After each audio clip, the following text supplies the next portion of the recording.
Welcome to Kardec Radio.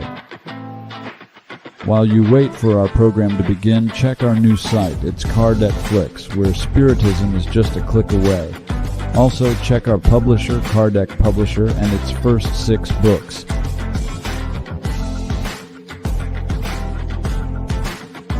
Each one is a journey to inner empowerment and love. Kardec Radio, where we nourish ourselves daily.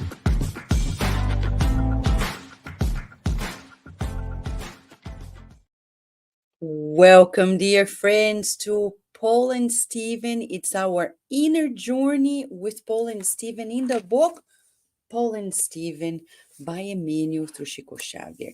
Make no mistake, these books are true therapy for us. Do you need that kick in life?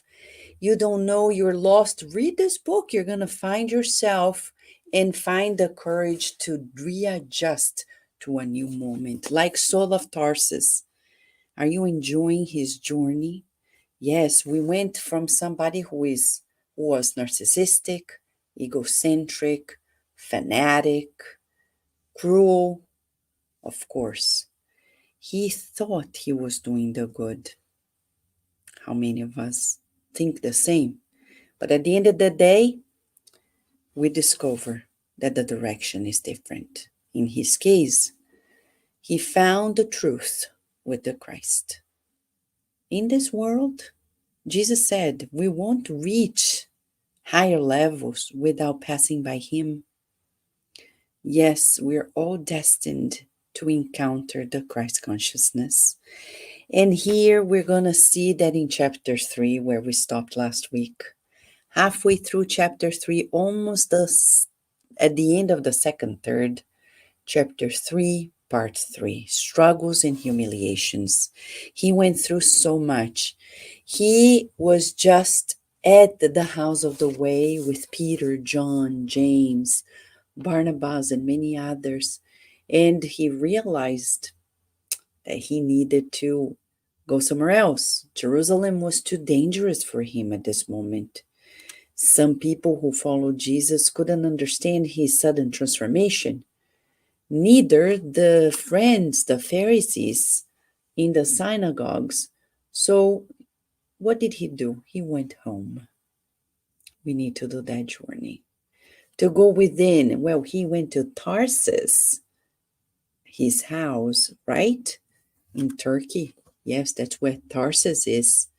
And to visit his father. But his father didn't receive him well. Actually, when he said,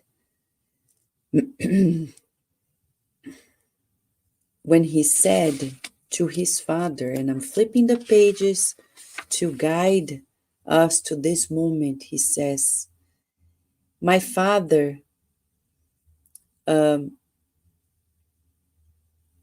have a new life.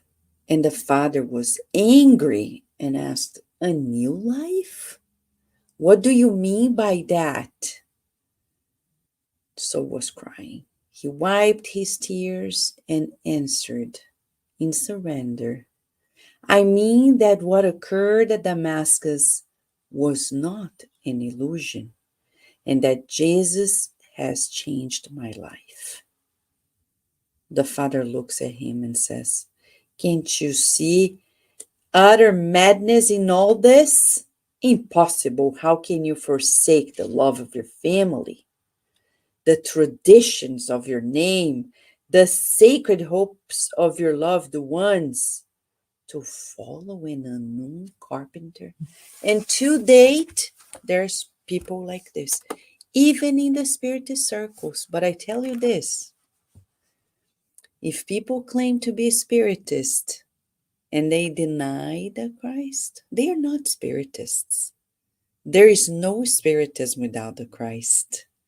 You see in soon, the upcoming Spiritist magazine, the statistics behind it.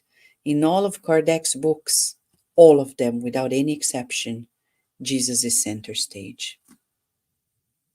And what is the excuse? There is no spiritism without the Christ. So to date, this dialogue It's very vivid for so many people on earth. People who encounter the Christ, change themselves, and yet they bump onto the people who deny it. What to do? What did Saul of Tarsus do? This is an example. Because some people say, oh, I can't be a spiritist because of my husband, because of my wife. That's just an excuse. Saul of Tarsus gave no excuse whatsoever. His friends turned their backs to him. His family turned their back to him as well. Look at this. Saul understood the mental suffering in his father's words. And he understood that he couldn't be there. He says Christ is the promised Savior. Ooh, Isaac, the name of Saul's father, said, you blaspheme. Have you no fear of insulting divine providence? Yes. He choked, his father's voice choked, and he decided to leave. The father said, you made your choice, you shall have nothing more to do with this house. So he expelled Saul of Tarsus. Friends, once we really embrace Christ consciousness, our lives are never going to be the same. There are people trying to be of the world and of the Christ. It doesn't match. It's a disaster. At some point, we're going to stop and stay stagnant until we have courage to say, you know what? I am no longer a slave of wealth and power and beauty and vanity and whatever else, freedom. I am a child of God, obeying and complying with God's laws. But we need courage to do that. Saul of Tarsus had the courage. He had the courage. Immense grief gripped the former rabbi's spirit. Such allusions to Christ pained him much more than the direct reproach he had received. Unable to restrain his sorrow, Saul felt burning tears streaming down his desert sun-darkened face. He had never experienced such bitter tears. Not even during his blindness following the vision of Jesus had he wept so grievously. Well, now he is in the streets. His father sends a bag of money through a servant. So now he's able to stop at an inn, eat something, and then find himself in the comfort of a cave in nature to think about what to do next, where to go. Remember, no friends, no family, no job, no house, no nothing. He went from everything to nothing, out of his own will. Are we saying we should do the same? No. But should we change our priorities? Yes. If our priorities are very selfish, then we need to change it. If in our to-do list daily, we only have the things that belong to us and our loved ones, that's selfishness. Daily, we need to find people who are beyond our circle of acquaintances. Saul ate a light meal in a modest eatery. He could not bear staying the busy streets. He longed for meditation and silence. He needed to listen to his conscience and his heart before laying new plans for his life. He sought to leave the city. Like an anonymous hermit, he would head for the countryside. After a long, aimless walk, he reached the mountains of Taurus. And there, he kept in this inner journey. It's an inevitable journey. It hurts, it's painful, but we need it. To go within, he regretted deeply, says Emmanuel, the martyrdom of Stephen. Emmanuel says, no matter how much he studied the gospel, inwardly he experienced a single remorse for Stephen's martyrdom, which from his point of view had been the tombstone of his blissful engagement. His nights had been full of endless anguish. He had nightmares. His hope in Christ, however, had revived his resolute spirit. And at some point, he is able to calm down a little bit in prayers, fervent prayer, after fervent prayer, not any prayer, that prayer that goes from within, that comes from within. He stopped weeping, and it seemed to him that a higher unseen power was soothing the wounds of his oppressed soul. He fell in the state of altered mindset, trance, as if he were sleeping. But he saw Stephen and Abigail. It's the first time that he sees them. So you see, so many people tell us, I want to be a medium, I want to work with mediumship. But the true mediumship really comes fruitfully after struggles, friends. Chico Xavier, Divaldo Franco, Eurípides Barçanufo, and many others. They became wonderful mediums after much sacrifice. You may not see the sacrifices of people, but they exist. And he says, Emmanuel says, in this rapture, he was taken by surprise seeing both of them. And they start talking and consoling him. Stephen, with profound kindness, says, get up, soul. What is this? You weep, said Abigail sweetly. Would you feel so discouraged when your task has just begun? And kissing his brow, Stephen said tenderly, soul, do not stay stuck in the past. Who in the world is exempt from wrongdoings? Only Jesus was sinless. Friends, read and let's read time and again this passage. Are you stuck in the past? That's the first lesson today. If we're stuck in the past, we won't change anything. Those people who are morbidly stuck in the past, I did this wrong and I deserve to suffer. It's all laziness of the spirit. Yes, it's idleness, justifying.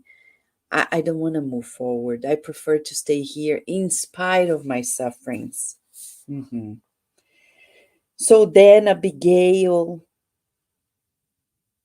answering to his questions, comes and reminds him that we shall never lack a home. Our home shall be in the hearts of those who come our way. As for children, we have the immense family that Jesus has bequeathed us in his mercy. Do not hand yourself over to disheartenment. And she keeps talking with him. He feels consoled. And he's dialoguing with Abigail. And in ecstasy, he could not express his feelings of love in his heart, overcome with ineffable bliss. New hopes blossomed in his soul. His radiant future was unfolding before his eyes of his spirit. He wanted to move, give thanks. And at some point, he started asking questions. One big question hovered his mind. And he asked what to do from here on out to triumph. And Abigail lovingly replied, so, to be sure of victory on the difficult pathway, remember that it's necessary to give. Jesus gave everything he had to the world, and above all, he gave us understanding for our weaknesses and tolerance. So, to give. St. Francis' prayer says, in order to receive, we need to give. In order to be loved, we need to love. In order to be understood, we need to understand. In order to be forgiven, we need to forgive. So if we're lost, remember, the past is blessed. Today is a new day. But we need to give. See, many people, when they are in the brink of a breakdown, they're like, oh, I need to receive. No, no, no. The flow of God's love has been disrupted with our misdeeds. Now it's time to adjust ourselves and give. How? Little things, little gestures daily. You know that dollar bill that you give to somebody you see in the street? Giving it with love. I know you're busy, you have other things to do, but what if it were you there in the streets? And people think you're just faking it. Does it matter whether they're faking or not? If they're begging, they need something. Oh, but we're sustaining laziness. No.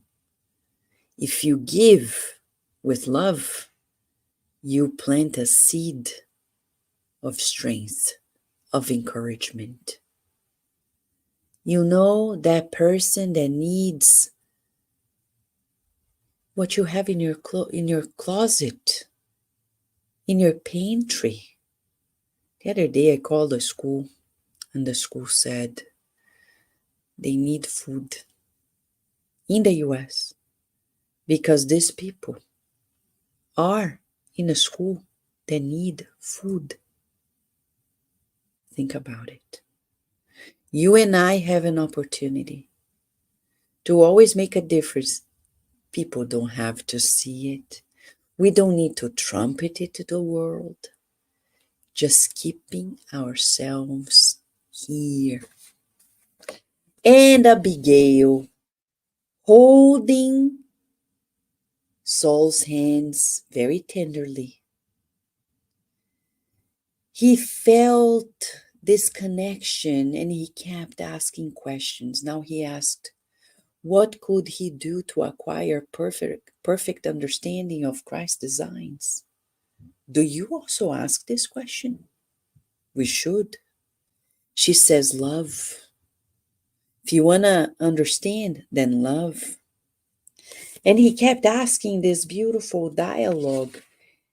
And he asks, but how could I proceed in order to grow richer in divine virtues? And what could I do to reach such an elevated expression of effort in Jesus Christ? And Abigail, with a beloved smile, kindly said, work. Abigail was right. It was necessary to work for inner progress. He wanted it so much. But when he returns to the collective effort at the side of former friends, what measures should he adopt against such destructive discouragement? Because they're not going to believe me. How many of us say that? But how can I do it if people don't believe in me? What is her answer? Hope Nonetheless, in a gesture of tenderness, as Saul listened to her in this give, love, hope, in his rational mind, his discernment, he remembered that hope had always been with him in his most difficult days. But the people, the Jewish people, were still clinging to the law of Moses. They were still filled with hypocrisy and the followers of the way. They were avoiding the Gentiles. They were not cherishing exactly what the Christ was preaching. And he asked, how can I reconcile the grand lessons of the gospel with human indifference? Isn't that true? You and I are spiritists. We are doing all this work, and people are still indifferent. A dog, a short reel or reel, a short on Instagram, a short on YouTube, a reel on Instagram, and people, or TikTok, a dog playing with a ball. Millions of hits. Spiritist programs, a few hits. Why? Human indifference. Many people watch it. They don't press like. I'm also guilty because I do this often.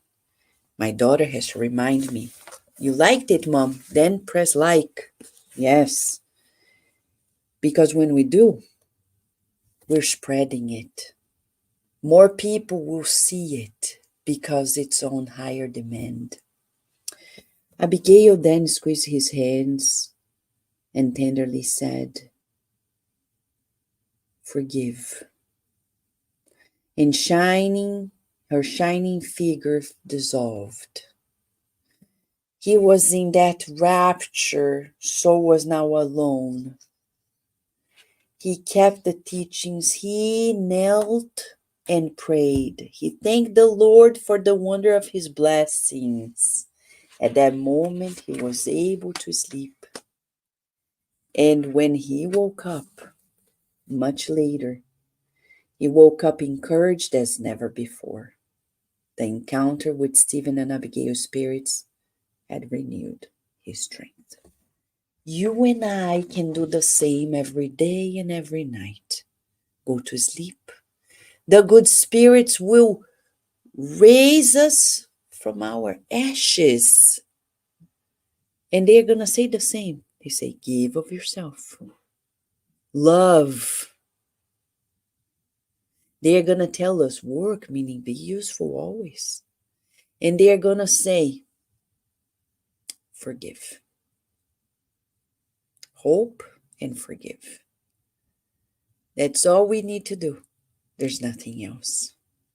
So today, I would like us to do this exercise, to think about in this inner journey, how we can be more aligned with the designs of the governor of the planet, Jesus Christ, in our daily lives, everywhere we are.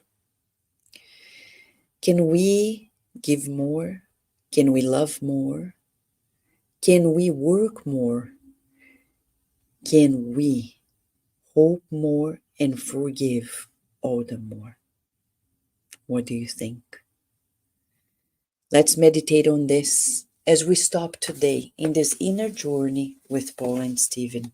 For now, friends, I wish you many blessings. If you have any question or comment, write down here or anywhere at kardecradio.com, kardecradio@gmail.com. Write your comments, your questions, and let's boost this harmonization with the Christ on earth. Thank you, friends.